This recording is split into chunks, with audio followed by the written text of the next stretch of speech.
the things that feel like, oh my God, I could die from this. What people often do when they're traumatized is they numb out their bodies. Thanks for listening to Guidance and Recovery. I'm Keegan Reed, and every week I speak with guests as we honestly explore recovery, sobriety, the struggles that come with it, and we find things that help us in our recovery journeys. In this episode, we're speaking to Dr. Bruce Chalmer. He's going to let us know that we're not crazy just because we have emotions, and just because we might have fallen into addiction trying to escape those emotions, we're also still not crazy. Stick around for a powerful episode, and this is just part one. So why don't you give us a quick rundown for the people that didn't listen to the last episode of what the passion paradox is? Absolutely. Yeah. And that's a great entry point. What is this? What is the passion paradox? I love it's a funny phrase. It's alliterative, the two P's. I'm sure that's part of why I decided, let me go with that one. It's that paradox, and you described it. It's, the needs we have to want to stay in a relationship are two different sets of needs, and they are indeed in conflict. That's the paradox. So what do you call them? And you mentioned, I think you said, feeling safe and feeling alive, which is a great way of saying it. The words I use usually are stability and intimacy. And they're both really important needs, and things don't go well if they're not both met. And yet, what you need to keep things stable is often at odds with what you need to keep things feeling alive. And there's the paradox. And yet we need them both. And you said something I really picked up on when you said it's an interesting problem, that we have this conflict in couples, that couples are mysterious and messy. I think you used the word messy, which I love that word. And so are we all as individuals. We're all messy, and I think it's funny. I hadn't thought of this until you said that, but we talked last time about my 7-word formula: be kind, don't panic, and have faith. When I think of faith, it's really looking at the fact that everything is messy and deciding that's really cool, as opposed to freaking out about it, to say, oh yeah, isn't that interesting? This relationship thing is messy. Look at these conflicting forces that are both important. What do you do with that? And look at me internally and you internally, never mind relationships. Like, yeah, I'm all messy myself. It's like I have conflicting desires and conflicting forces happening in me. And if you can find the place in your soul that says, that's really beautiful, even though it's often really confusing. It's, and I'm just going to have to live with the anxiety around it sometimes, because I can't always work that out. No. But there's something beautiful about that. That's the faith part, the recognition there's something beautiful. Okay. Thank you for that breakdown. But whenever I was in my addiction and my mess and everything, that messiness was more of a trap. Because I didn't see anything beautiful about it. It was like, oh, boo-hoo me. Why did I mess this up? So on and so forth. And it's something that I think a lot of people fall into, and it's really hard to get out of. But that faith aspect that you talk about is so important, because the more I've done my recovery journey, the more I've come to find that faith has played a huge part in my life, whether I knew it or not. And it's usually like, this is going to work out somehow. And you even mentioned that it's not so much that faith means the facts are going the way that we want, but it's attributing a meaning to it, correct? Yes, absolutely. Yeah, that's the point. Because we can't possibly always know that it's going to work out the way we are thinking at the moment we'd like it to. And, there's all these cliches about, hey, be careful what you wish for. There's that one. Yeah. But, we don't always know how we'd like it to turn out. We certainly don't know how it's going to turn out. We have, we might think we know how we'd like it to turn out, but then things turn out differently, and sometimes it's great and sometimes it's not. Sometimes it turns out the way we thought we wanted, and that doesn't work out so great. And sometimes it doesn't turn out the way we wanted, and we discover, oh my God, I never would have predicted this, but this is great. So you just don't know. And indeed, it's the faith part. And, we talk about recovery, of course, and certainly 12-step is all about that notion, even though they don't necessarily use that same word. But the notion of a higher power, and we touched on this in our last conversation too. The notion of a higher power is a very similar concept, I think, to when I'm saying faith. It's that sense that, I don't have control of all of this, but that's actually a good thing, not a bad thing. There's these forces are way more powerful, but there's something right about them all. That's the notion of a higher power. Yeah. So yeah, when you can be in that space, then you can appreciate it. And yes, even in just utter horrible places. And I don't know if this came up in our last conversation. I often mention this person in context like this, Viktor Frankl, the Hmm. guy, he wrote the book Man's Search for Meaning. And he was he was in Auschwitz. He was a Jewish psychologist in the 1930s. And like so many in Europe, and like so many Jews, be they psychologists or not, ended up in a horrible place and managed to survive, which he attributes to nothing other than just, what do you call it, luck. It was just random. But he saw, even among people who died, they could die meaningfully or they could just die dead. They could be dead before they were dead. And it's all about that sense of meaning. It's recognizing that, yeah, even as we face death, and look, we all face death eventually. That's how it goes. Yeah. And there's something beautiful about that too. You know, it makes life all the more beautiful and precious because we know it's finite. And to be able to live meaningfully, knowing fully that death is at the end of it, is a beautiful thing. I think it's a beautiful thing. That's what I mean by faith. Yeah. Yeah. And I think you're entirely right. It is a beautiful thing, but it's also kind of scary at the same time because a lot of the time it's a lot of the unknown. Yeah. And one of the things that I've kind of recognized in my own journey is that as I've gone about, kind of like what you were saying, I may wish for certain things and sometimes I get what I wish for, and holy cow, you're right. Like, I got to be careful with that. And it was my emotions that were driving me to do that kind of wishing. And that's the thing, is that same emotion can just fade and go away and change, and the situation may not follow. And in the moment, it doesn't make sense, but whenever you look back at it, it's like, oh, that makes sense why that happened this way now. And right before we had our this call started, I had asked one of my tarot decks, just like, hey, what is some things that we can talk about, or what does the audience kind of need to hear? And I had 3 cards pop out, and I think that they kind of go well with trying to figure out a messy situation or relationship, whether with ourselves or especially with other people. And the first card that popped out was the 8 of Swords. And so the 8 of Swords is about having like a mental imprisonment, but it's usually from our own perspective, and I feel that that's how a lot of us kind of get into this situationship, as I've heard it be called, or relation slips, or just in... I haven't heard that one. Wow, that's a new one. To me, I've heard situationship. I have not heard of relation slips. I like that.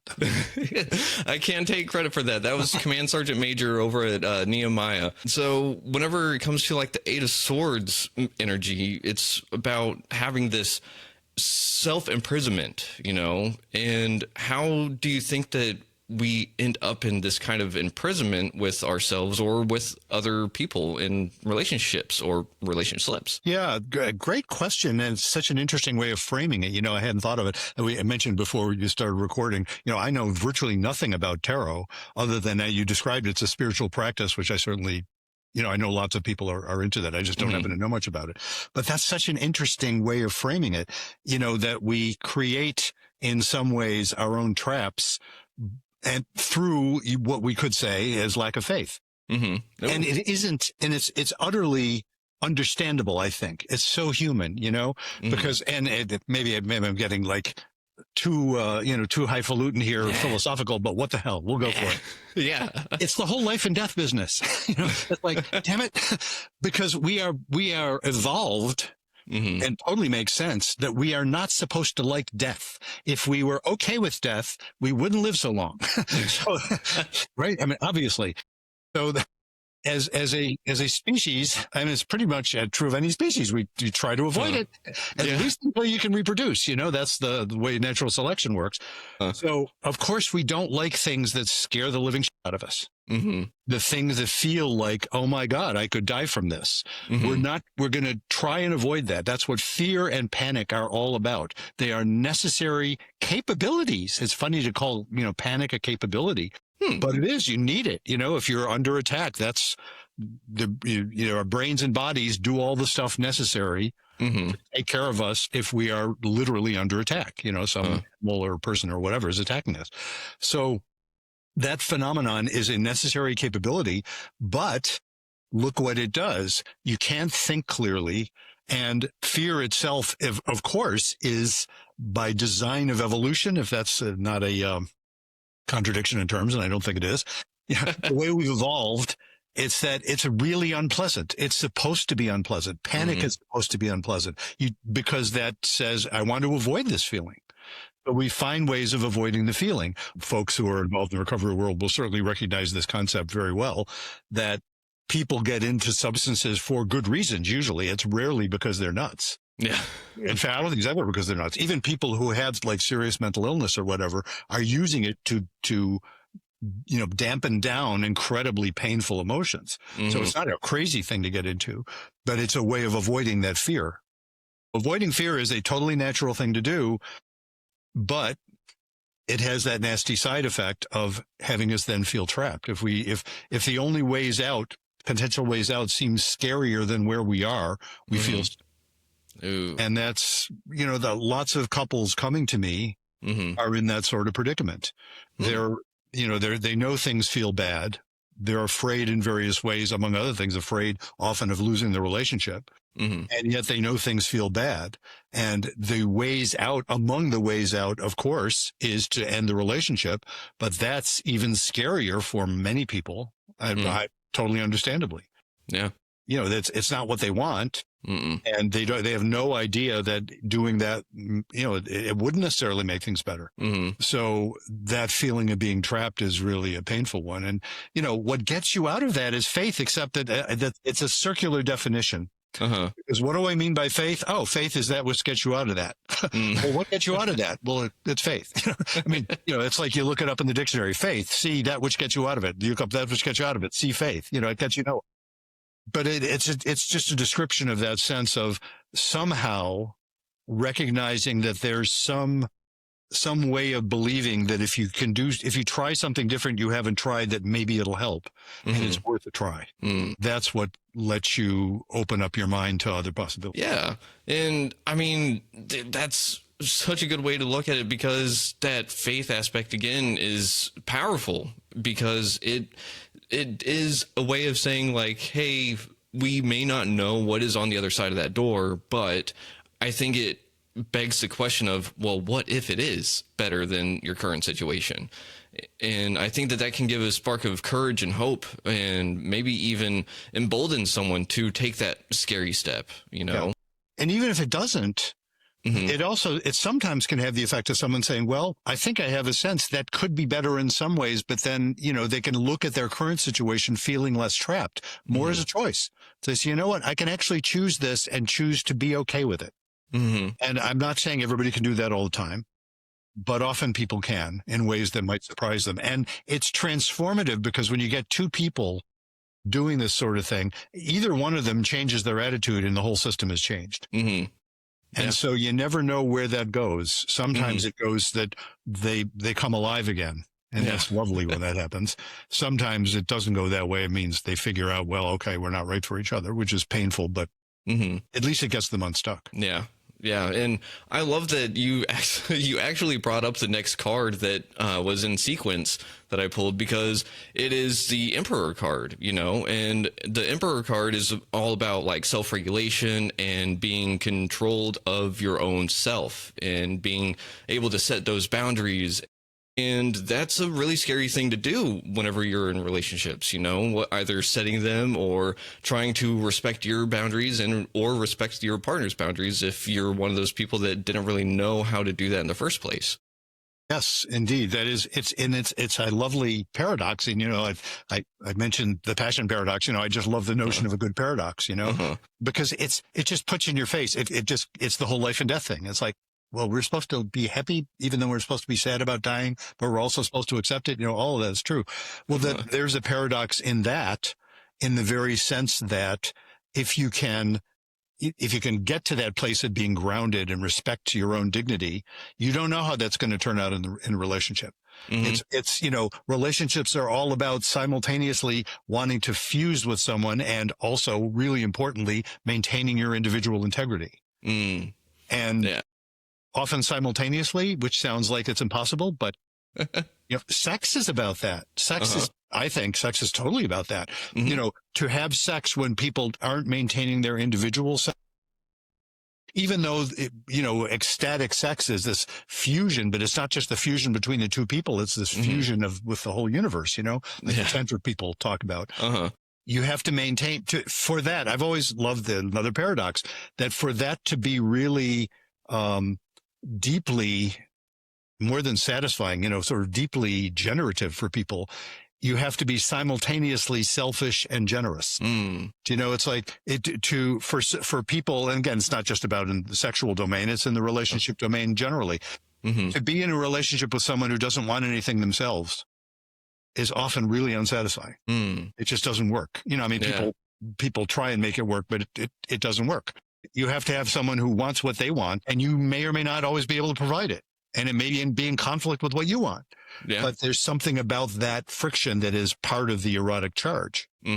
So, you need that paradox. And, it's interesting that skill, which again, that's what I call it, is a skill.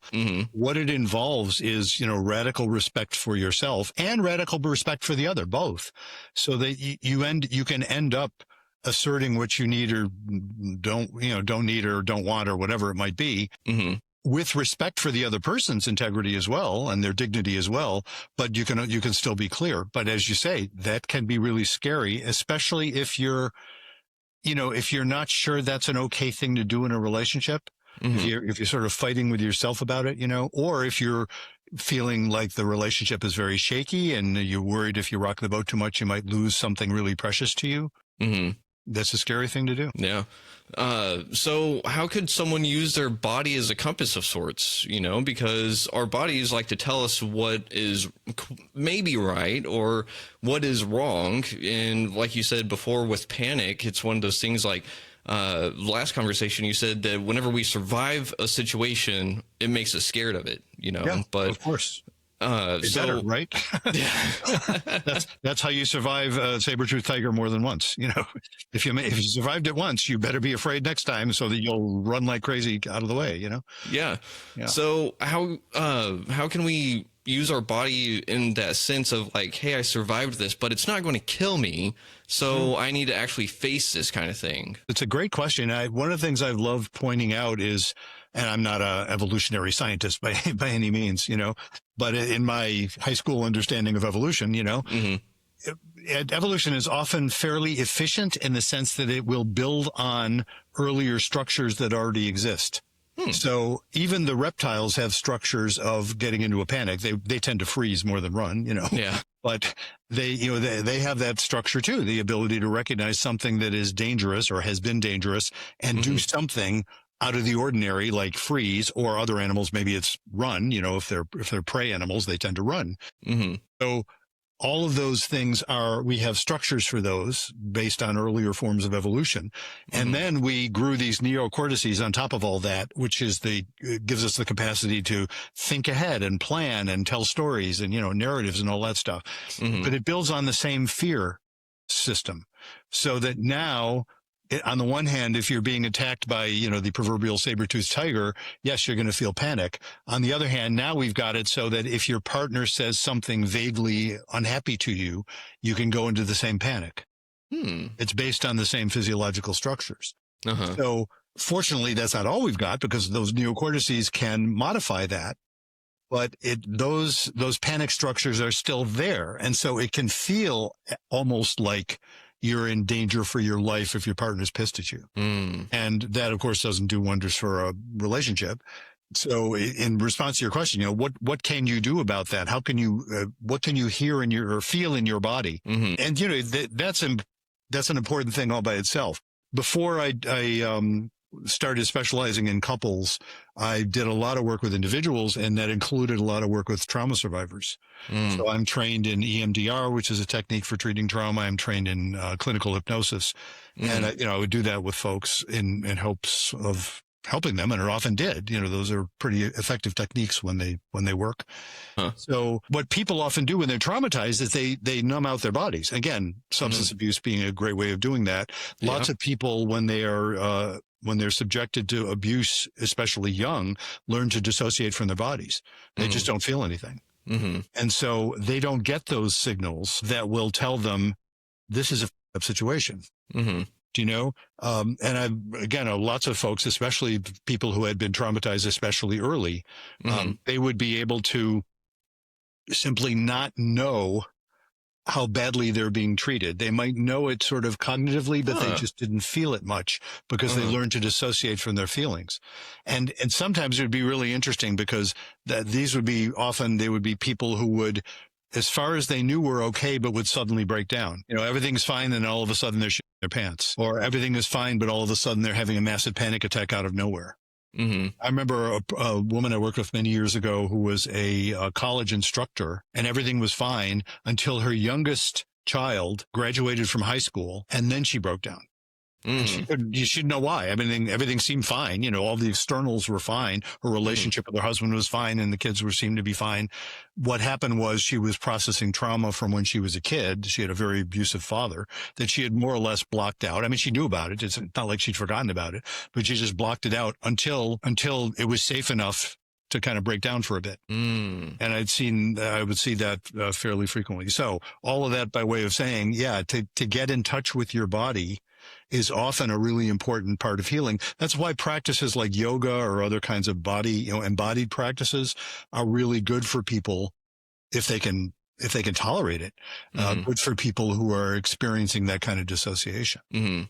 So that's part of learning to do that. So, in order to listen to your body, you have to be able to feel it. You have to be able to actually be aware of it. Or those who can then be aware of it, then, well, again, I go back to, substance abuse issues. You have to be able to tolerate some pretty strong emotion without freaking out and without wanting to numb it. And so that's why, early recovery is often, you can, know more about it than I do, I'm sure. Yeah. Early recovery is often very difficult because a lot that is tolerating emotions you've been suppressing for a long time. Yeah. Yeah. It's very much a rubber band effect, I've come to find out. The whole numbing and everything is like pulling it back. And then once you get into recovery, it lets go, or it may even snap. And, I had not too long ago, those moments where like I could just feel something coming up and it was like, oh, I'm about to have a big, ugly cry, and it was like, nope, we're just going to shove that back down because we're not going to deal with that. Yep. It was building up to the point where it was leaking these negative feelings towards everything else, and I know that whenever we spoke last, it was kind of like if we're having fights with our significant other, a lot of the time, if it's the same thing, it's because something hasn't been resolved. Yes. And like that feeling for me of this cry coming up wasn't necessarily like there's something wrong with the relationship. It was, I was able to start processing and being able to feel myself. And that was one of the things too, is that I didn't feel safe within my own body. I didn't feel safe to express those kind of emotions at first, especially with myself. That was weird, right? Like I didn't trust myself with my emotions because I knew what I did with my strong, heavy emotions, and that was go drink. And that doesn't do anything for me anymore besides just kill me. Yeah. Quite literally, Yeah, that is indeed, that's, that work, that is hard. And, there's that notion, it's interesting, it's sort of feeling a big, ugly cry coming on, that feeling of a good cry, people will use that term, but going into it, I think this is especially true for men, I want to think, because we are so often taught not to cry, that feeling of going into it, it feels like, oh my God, if I let myself go there, I'll never come out. Yeah. I remember that in moments of deep grief in my life. Yeah. And yet when you do, if things are okay, generally, then you feel better, It's like, oh, cried that out. It feel better. It's like, oh, I can survive that. In fact, it actually feels good to let it out, but that's a scary thing to do. Yeah. I think it's its own paradox in sorts too, right?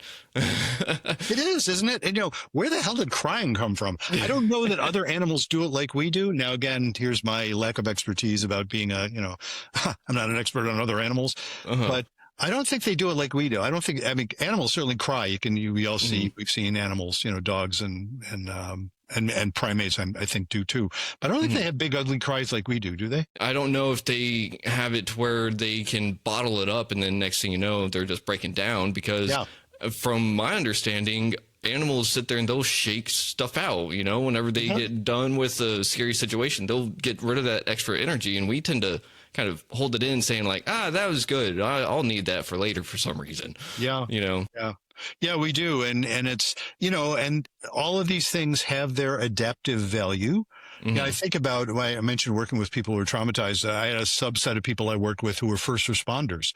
I worked with quite a few cops and firemen and, people of that and that sort of work and, EMTs and people like that who had just seen horrendous things, things that nobody would ever want to see or combat veterans for that matter, people who saw horrible things. And how would they get through it in the moment? Well, they would just click into their training. And that means pretty much shutting down. And then they would go to pieces later. Yeah. And the ones who had the hardest time were the ones who didn't go to pieces later. In other words, they didn't process it later. And there's a lot of culture in a lot of like police departments and places like that and fire departments where you don't do that. It's like, yeah, it used to be true, I think, in the military a lot too. It's like, no, just, tough it out. Yeah. But they would be the ones who would often have like the more severe PTSD because they couldn't do anything about it. Yeah. I mean, that would make sense because I know for myself, whenever I was raised, I didn't really have many emotions to go off of. I was raised to be happy, angry, hungry, and horny. So, and it doesn't leave a lot of room. Those are the ones available to men, right? Pretty much. Happy, angry, hungry, or horny. That's kind of it. Yeah. And so whenever those sad moments came up, like I was even taught to not cry at funerals, like that's, yeah. So it's one of those things where it's like, if crying wasn't good growing up, then it doesn't serve a purpose. So why do I have these feelings and they don't do anything? And so it was one of those things that as I was going through addiction, it was like I would want to cry sometimes. And it was like, nope, I know what to do with that. A good old bottle just numbs it and shuts it up for a little bit. But it honestly really didn't. It was just one of those lies I like to tell myself because it was easier than going into the scary cry hole that I would maybe never come out of. Yeah, exactly. Yeah, and that's the thing, none of that is crazy. Yeah. Your needing to cry is clearly not crazy. And your wanting to bottle it up in various contexts isn't crazy either. Do you know what I mean? None of it is crazy. So there's another statement that I'm putting in the general heading of faith. Yeah. Like, well, yeah, even when we're not crazy, which most of us, the vast majority of the time, aren't crazy. Again, I say that with a great respect and compassion for people who have certain kinds of mental illnesses that I guess I say are crazy. Schizophrenia generally is crazy. Manic episodes are generally crazy, kind of by definition. It's like, well, that's nuts. So, but even then, what people will do to try and cope with that, there's, it kind of makes sense. There's reasons for it. So you have to be able to accept all of that. And then you've got, again, the faith part, then you got a shot at saying, okay, wait a minute, maybe I can experience this and not panic about experiencing it. It's the same thing about going into the cry hole, maybe I can experience this, accept that there's probably really good reason for it and actually be okay. Yeah. Don't even know that going in, but that's the leap of faith, And then when you do that, then it usually works out better.